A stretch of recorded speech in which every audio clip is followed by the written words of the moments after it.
Hi again then guys, and welcome back to the first of 3 bonus episodes returning to a series which ended quite a while ago on the channel, of course, Ultimate Exotics. And many of you guys who have been around on the channel for a little bit longer will probably remember this series. It's a series which is pretty much packed with vehicles which people love. Most petrol heads, of course, love supercars, and that was the entire point, and is the entire point of this particular series, reviewing the best top-tier exotics that Gran Turismo has to offer. The ultimate exotics, if you will. Now, this particular vehicle, as I said, is the first of 3 episodes returning to the series. I recently went through the entire game list of cars again, and tried to see if there were any vehicles which I could revisit series to discuss. Not just for the sake of padding them out, but cars which actually need to be covered. Cars which deserve to be in those series, and in the field of supercars I found 3 in particular, and the first of them is another variation of the SLR McLaren. Now, we've already discussed the 2009 SLR, which is the premium version, and it is also the cheaper of the two, kind of ironically, but this one, the 2003 version, which incidentally was introduced, of course, first on the game, way back on Gran Turismo 4, this is a car which doesn't see as much use, for pretty obvious reasons. It costs more, and it doesn't look as good, so of course it's going to be the less popular option. Plus, it does have less power. So why are we talking about it? Because so far it seems pretty much worse in every way. Well, the reason why is because this is a car which is actually not worse. It may have some lower numbers or not be quite as good in some ways. Certainly the visuals are not as good, that's a fact. But it definitely has uses. And in particular, this car offers fantastic performance for the specs that it has to work with. In fact, it may just be better than the premium version for sheer straight line performance. Now consider what you get. It has the same engine, essentially, as the other SLR. The tuning level is different, but apart from that, it is the same unit, a front mid-mounted 5.4 litre supercharged V8. That's a relatively compact engine by supercar standards, but big enough to do the job, and that supercharged engine puts out just under 1,000 horsepower. The other SLR, of course, has just over 1,000. This one sits at 997. And one of the great things about the SLR, and also the fact that it's supercharged, is that it delivers a huge amount of power and torque at pretty low to mid RPM levels. The SLR is not a vehicle which needs to be worked hard to give you huge power. It's got the big lazy power and torque that you would expect from an AMG model Mercedes, even though technically this is not an AMG vehicle. It's a McLaren Mercedes, not an AMG Mercedes. Now, peak power is just under 7,000 RPM.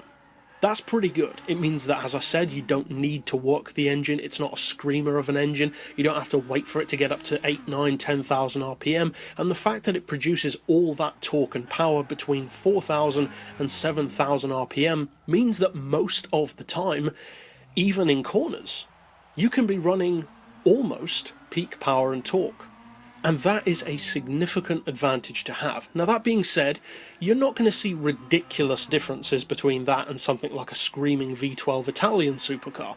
I'm not saying that this car will just run away with a victory, but it is notable that you do have that power and torque there all the time, straight away on tap, without really needing to work through the gearbox or working the car and the throttle too much. The car's got that power exactly when you need it. Now, an interesting thing to note about this particular SLR compared to the premium version, and this is one of the few ways that on paper it is better, is that it's actually lighter. Not by a huge amount, but at 1,311 kilos, it is the lighter of the two. And even the horsepower per tonne is fantastic, even though it's far from being the lightest of supercars in the game. At the end of the day, the SLR is a much more long-distance, luxury-style supercar rather than a pure track day special. For that, you need to look more towards the 722 edition, which of course isn't on the game, and even then, that is no lightweight vehicle. Now, the horsepower per tonne on this car is 760. That is seriously good territory. That's up there with some full-on race cars, so the performance is never going to be slow. One of the issues though, in real life at least, that the SLR suffers from is braking. It's not a bad car for braking, actually quite the opposite. The brakes are fantastic, especially because they're carbon ceramics and they work in tandem with that air brake. And at the time, that wasn't used that often. Nowadays, most supercars have air brakes. Back when the SLR debuted, there weren't that many cars which had it. You had the Veyron, the SLR, and that's about it. There had been some others in the past which did. The Enzo also kind of has that. The McLaren F1 had a version of it. But that's pretty much it, and those cars of course weren't being produced at the exact same time that the SLR and the Veyron were, and didn't have the same kind of production run that those vehicles had.